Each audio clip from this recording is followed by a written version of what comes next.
Ciudades Invisibles. En noviembre del 2018, Diego, Fanny Aguiar fue brutalmente asesinada por su pareja y un amigo del mismo. Hoy, lunes 7 de marzo, a partir de las 13 horas, se realizará la audiencia de sentencia del primer juicio oral y público por el asesinato de una mujer trans. Esta sentencia podría ser histórica en nuestro país y en la región si el fallo reconoce la figura legal del crimen de odio a la identidad de género, o sea, el transfemicidio.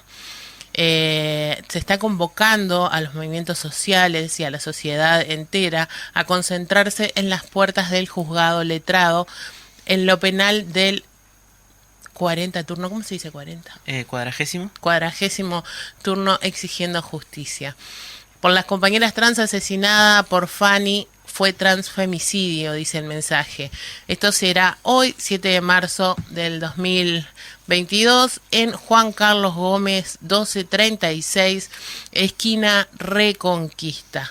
A las 12:30 están llamando a concentrarse afuera del juzgado con el pañuelo amarillo. ¿Se acuerdan del pañuelo amarillo que usamos todos cuando hubo un pre-referéndum para que la ley trans de ayuda a las mujeres trans que sufrieron la dictadura se había aprobado? Exacto, y además obviamente hubo una defensa muy grande a esa ley trans que se consiguió después de un activismo muy fuerte durante muchísimos años y que afortunadamente en ese infame convocatoria electoral que se hizo no se logró remover, afortunadamente.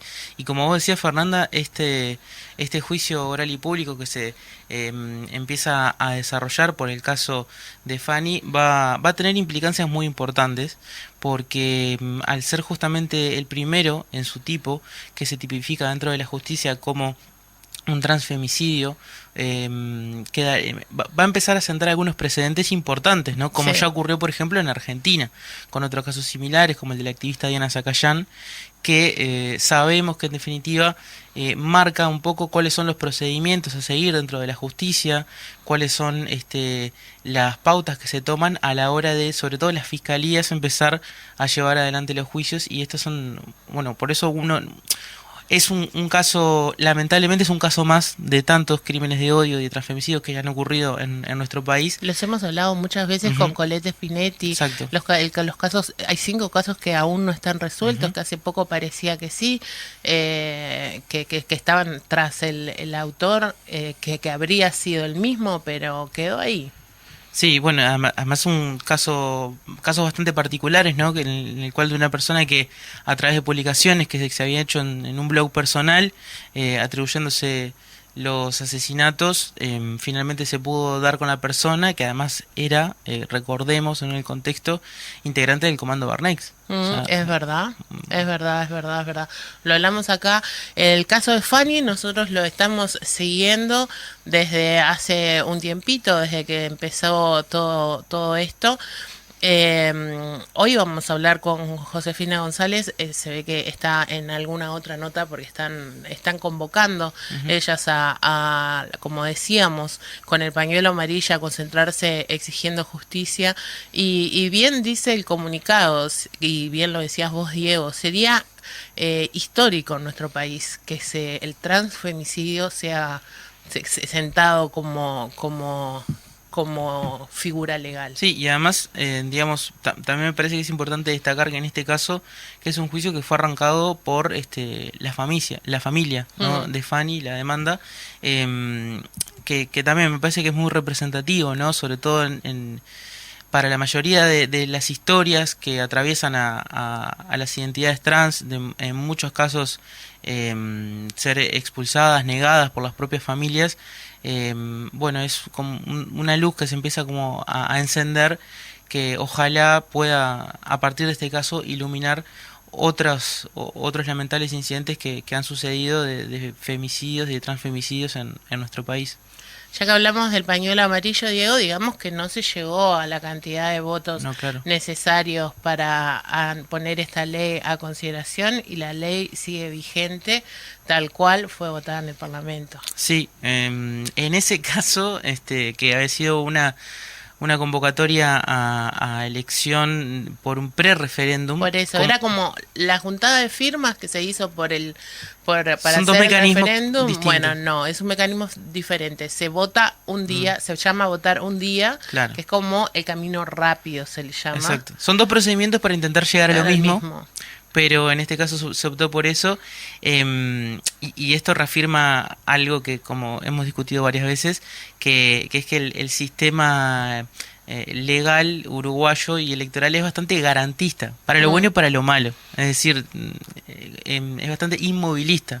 No se tiende a conseguir con demasiada facilidad el movimiento del orden establecido, ya sean cosas positivas como en este caso la ley trans, o bueno, como ahora sabemos, en este mes se intensifica la campaña para poder justamente anular los 135 artículos de la LUC. Es un sistema demandante, en el sentido de que ahora, por ejemplo, se tiene que conseguir el 50% más uno de los votos. Sí. Nada sencillo. Bueno, pero se tratará, digo, usted Totalmente. sabe que nosotros estamos a favor del sí. Así que esperemos que eso se trate de ser. Leemos de nuevo la convocatoria, ya que no nos hemos podido comunicar con la compañera, que dice: convocamos al movimiento social y a la sociedad a concentrarnos en puertas del juzgado letrado en lo penal del... ¿Cómo era el 40? 40º turno, exigiendo justicia por las compañeras trans asesinadas, por Fanny, y quiero decir Fanny Aguiar. Yo puse Jenny en el cartel porque me confundí, pero Fanny Aguiar fue transfemicidio. La cita es hoy, 7 de marzo del 2022, a las 12:30 del mediodía, en Juan Carlos Gómez, 1236, esquina Reconquista, y llaman a ir con el pañuelo amarillo. Y también mañana en la marcha del 8M se tiende a... Normalmente hay una reivindicación muy grande también, recordando la memoria de todas las personas víctimas de transfemicidio. Ahí nos pudimos comunicar con Josefina, que estábamos tratando de hablar. Ya pasamos la info de la concentración, pero no está de más que ella nos los diga. Josefina, ¿cómo estás? Buenos días. Buen día, ¿cómo estás? Muy bien, ¿y tú? Me alegro, bien. Ya pasamos la información sobre, bueno, este juicio, esta audiencia del primer juicio oral y público que comienza hoy por Fanny Aguiar, y estábamos diciendo que ustedes convocan a toda la sociedad a participar de una concentración afuera del juzgado para pedir justicia por Fanny. Y hablábamos de lo histórico que podía ser esto. Contanos un poco eso. Exactamente, como bien vos dices, el primer juicio oral y público en nuestro país, caso de un asesinato a una compañera trans. En este caso, el juicio lo hizo la familia, que también eso creo que es importante, ¿no? Porque hay como un pedido ahí de justicia social o de acceso a accesibilidad a la justicia que no es común en las identidades trans a lo largo de la historia de nuestras historias en el país. Y creo que es muy importante poder destacar eso, porque en realidad habla como un cambio estructural a nivel, bueno, como cultura también, ¿no? Además del hecho en sí y el proceso jurídico. Uh-huh. Y en realidad nosotros lo que venimos trabajando en conjunto o apoyando de alguna manera a Fiscalía es en el tema del asesoramiento, en lo que tiene que ver con los contenidos, las formas, y ver de aportar información, ¿no? Y conocimiento en temas de disidencias sexogenéricas para las cuestiones de formas, contenidos, para colaborar también con y brindar herramientas para lo que tiene que ver con el fallo o la sentencia, que sería el día de hoy. Ahí está. Josefina, vos venís acompañando este caso desde ya bastante tiempo y has señalado más de una oportunidad lo relevante que ha sido poder, por ejemplo, tomar contacto con las realidades de otros países. Por ejemplo, en el caso de Argentina, recién mencionábamos un caso similar en el sentido de la dimensión histórica que tuvo para el país, como el caso de Diana Zacayán. ¿Cuáles fueron los paralelismos y los aprendizajes que se pusieron a trazar en los casos de otros países en el caso de Fanny? Sí, obviamente que mantuvimos contacto, establecimos contacto yo básicamente me contacté con activistas argentinas que habían colaborado con la Fiscalía de la Nación Argentina también en un caso histórico también en lo que tiene que ver con a nivel jurídico, ¿no? En cuestiones de figuras legales, en fallos, como el caso del travesticidio por el asesinato de la activista Dina Zacayán, que fue en el año 2016, que fue asesinada. Y en realidad, sí, las compañeras también aportaron su conocimiento, sus saberes en ese proceso. Y en realidad los casos tienen mucha similitud, ¿no? Ujú. Hay cuestiones como claras, hay intención, hay sañas sobre determinados cuerpos, que tiene que ver con el odio, con el no entendimiento, con las negaciones, tiene que ver con lo que nos inculca de alguna manera esta cultura también, ¿no? Y la educación que recibimos como sociedad y como cultura. Y tiene que ver también con las ignorancias que poseemos o que poseen determinadas personas y que lleva a que las violencias se produzcan con determinadas particularidades.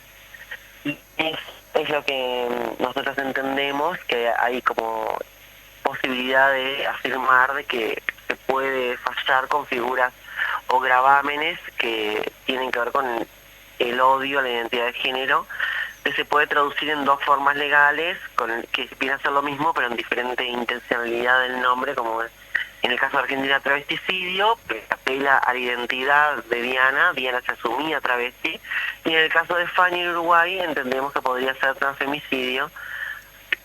Hay que respetar la autopercepción de las personas, respetar la memoria de las personas. En este caso Fanny se asumía mujer trans, por eso hablamos de transfemicidio. Está bien, Josefina, nos estamos quedando sin tiempo. Repetimos la convocatoria al día de hoy, dentro de un ratito nada más, a las 12:30 del mediodía. Convocan a ir con el pañuelo amarillo. Ya estuvimos hablando del pañuelo amarillo y de ese pre-referéndum que hubo en su momento. La cita es en Juan Carlos Gómez, 1236, esquina Reconquista, ahí en Ciudad Vieja, hoy lunes a las 12:30 del mediodía. Perfecto, así mismo. Muchísimas gracias por estar esta mañana. Muchas gracias a ustedes. Ciudades invisibles.